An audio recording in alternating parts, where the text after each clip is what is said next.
Say whenever you're ready, Coach. We obviously competed against a really good JMU team. They have some depth, but we definitely competed hard for a good portion of this game tonight.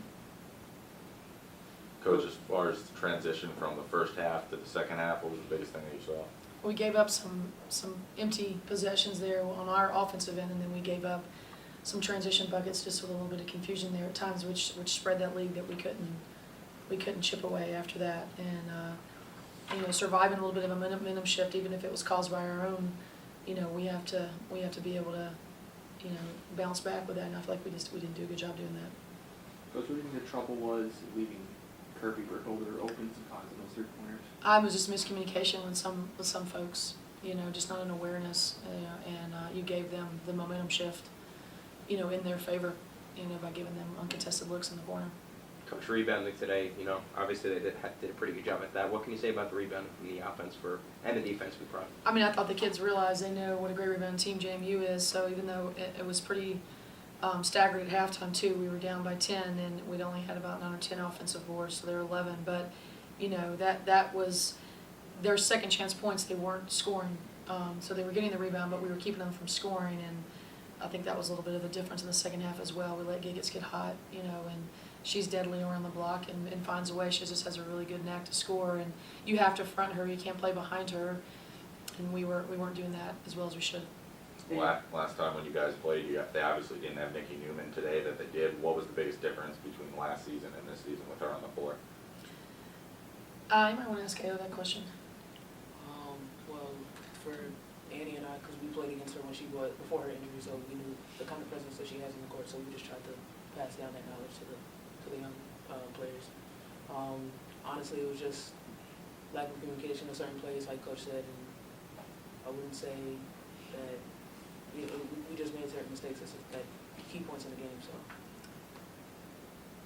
Ayo, how do you keep the younger players for this team still inspired and motivated and not getting too down on themselves after a couple of losses? it's still early.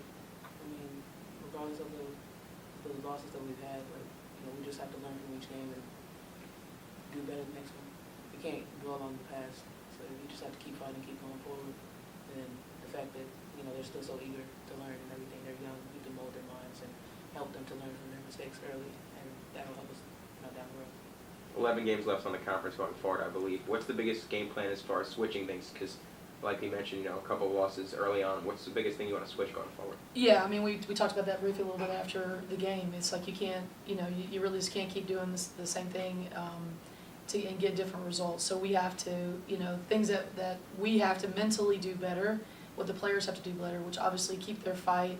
Don't pick and choose that part. They know that, and as a senior, she knows she's always ready for every game. It's just sometimes getting the younger people to understand what it takes on the road and winning those games. And then we got to have better communication so we can switch things up, so we can get some possession stops. And then again, we had a lot of drought here offensively too, where we just weren't getting the ball to the right hands. We tried tonight to make sure AO got as many looks as possible, and you saw that was positive. And then we got the ball inside a lot. He gave us great minutes the other day getting it in. She takes us really hard, so it's never one person, not person. We were doing what we wanted with the game plan, getting it in there. We just got to really finish and push through and get those things. It's gonna it's gonna hit. But she was we're trying to get more touches inside. So I think those are the things. We know defensively is really starts on that end. When we have a multiple amount of different types of defensive sets that we can do, and we're going to have to start being a little bit more crafty with that, especially on the road. There were a couple of good defensive sets tonight that led you to fast breaks. Were those type of things that you think that you could keep applying for future games? Yeah, I thought AO did a great job scrambling in the back of the 2-3 and just anticipating passes and really got us out. We got some steals on the skips. We got us out running. AO was screaming, and she was dead on point about finding those opportunities to run. I think when you're controlling possessions a little bit like we were, you find those opportunities to run and you get out and run with them. But then also you got to have the right folks, going with her with that. Because you don't want to waste possessions as well. So it's a fine line there on both ends. I guess talk about what you were able to see on the court, because you had a great day offensively. Talk about what you were able to see on the court that made you successful today.